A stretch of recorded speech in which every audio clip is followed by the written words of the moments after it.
పూట చలినా మాట ఇక కరువైపోయనులే. అధరముదరము నడుమను ఏదో అలజడి రేగెనులే.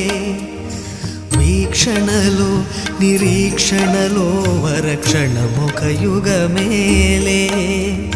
చూపులన్నీ వెంటాడినట్టు మది కలవరమాయనులే. ఇది స్వర్గమా